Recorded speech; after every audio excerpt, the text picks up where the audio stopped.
నమస్కారం, welcome back to our channel. ప్రతి ఒక్కరైతే మన ఛానల్ని కొత్త చూస్తున్నారు, అందరికి సబ్స్క్రైబ్ అయితే చేసుకోండి మిత్రమా. యాసంగి సీజన్కి సంబంధించి డబ్బులు అనేవి అయితే పడలేదని అయితే రైతు సోదరులు అయితే చెప్పడం జరిగిందనమాట. వారి కోసం అయితే ఈ యొక్క ఏదైతే మనం ఉందో ప్రతి ఒక్కరికి అయితే కలెక్ట్ అయితే చేయడం అయితే జరిగింది. ఈ యొక్క డీటెయిల్స్కి సంబంధించి చూసుకున్నట్టయితే మనకి యాసంగి సీజన్కి సంబంధించి పెండింగ్ బకాయిలు ఏవైతే ఉన్నాయో 4 నుండి 10 ఎకరాల లోపు అనేవి అయితే డబ్బులు అనేవి అయితే ఎవరు కూడా రైతు సోదరులు అయితే చాలామంది అయితే చెప్పడం జరిగిందనమాట. డబ్బులు అనేవి అయితే పడలేదు.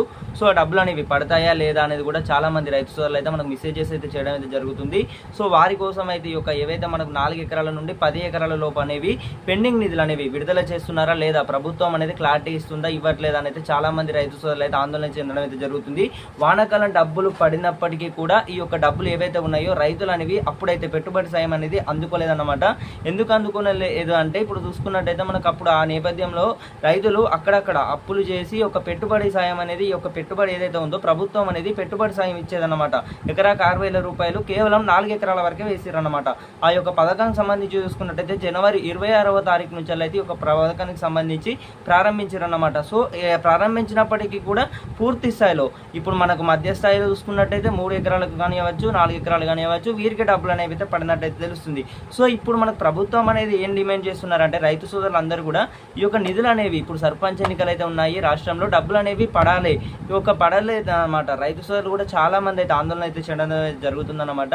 సో వారి కోసం అయితే ఒక ఇన్ఫర్మేషన్ అన్నమాట. ప్రతి ఒక్కరైతే ఏం చేస్తారంటే ప్రతి ఒక్కరైతే మన ఛానల్ని కొత్త కూర్చున్నారు, అందరూ సబ్స్క్రైబ్ అయితే చేసుకొని గంట సింబల్ కొట్టు కూడా అందరూ కూడా ఆల్లో పెట్టుకొని మిత్రమా.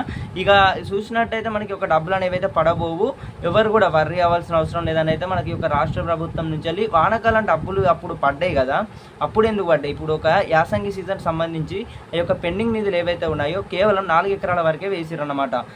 అంతవరకు చూసుకున్నట్టయితే కేవలం 4,500 కోట్లు మాత్రమే, అంటే ఒక అంచనా వేసుకున్న 5,000 కోట్లు వేసుకున్నా ఇంకా 8 ఎకరాల వరకు సంబంధించి 9,000 పైగా ఉన్న కోట్లు ఏవైతే ఉన్నాయో రైతుల అకౌంట్లో అయితే ఖాతాలో పడాల్సినవి ఉన్నాయి అన్నమాట. బడ్జెట్ నిధులు ఏవైతే ఉన్నాయో ఒక డబ్బులకు సంబంధించి కూడా ఎలాంటి ప్రకటనలు కానివ్వచ్చు ఎక్కడ కూడా మాట్లాడట్లేదు అన్నమాట. ప్రభుత్వం కూడా ఈ యొక్క ఏవైతే పథకానికి సంబంధించి కూడా మొత్తం మింగేసినట్టయితే తెలుస్తుంది. సో మింగేసిరన్నమాట. సో డబ్బులకు సంబంధించి కూడా పూర్తి సమాచారం ఇదన్నమాట. సో యాసంగి సీజన్కి సంబంధించి అయితే ఈ యొక్క బడ్జెట్ ఇదిగా చూసుకున్నట్టయితే కేవలం ఈ యొక్క జిల్లాలు ఎంపిక చేశారు. ఆ జిల్లాలు ఎంపిక చేసిన రైతు భరోసా మన యొక్క లిస్టుకు సంబంధించి కూడా అప్పుడు మీకు అయితే ముందైతే పెట్టడం అయితే జరిగింది. ఏ జిల్లాలో ఏ రైతుకి ఎన్ని పైసలు పడ్డాయి అనేది కూడా మనం ప్రూఫ్తో సహా కూడా మన ఛానల్లో చెప్పడం అయితే జరిగిందన్నమాట. సో ఇదన్నమాట ఇన్ఫర్మేషన్. ఇప్పుడు మీరు అందరూ కూడా అడుగుతున్నారు, ఏమని అడుగుతున్నారంటే మీ యొక్క డిమాండ్ వచ్చేసి 8 ఎకరాలు కానివ్వచ్చు, 10 ఎకరాలు కానివ్వచ్చు, ఈ యొక్క డబ్బులు అనేవి వేస్తే ప్రభుత్వం అయితే ఎంతో డిమాండ్ ఉంటుంది. ఇప్పుడు ఎన్నికలు అయితే ఉన్నాయి కదా, డబ్బులు అనేవి కూడా నేనైతే పడతాయని అయితే మనం అందరూ అయితే అనుకున్నాం, కానీ డబ్బులు అనేవి అయితే పడవన్నమాట. ఎందుకు పడవంటే ఎలక్షన్ కోడ్ అయితే రాబోతుంది. సో అందరికైతే అర్థమైంది అనుకుంటున్నాను. ధన్యవాదములు.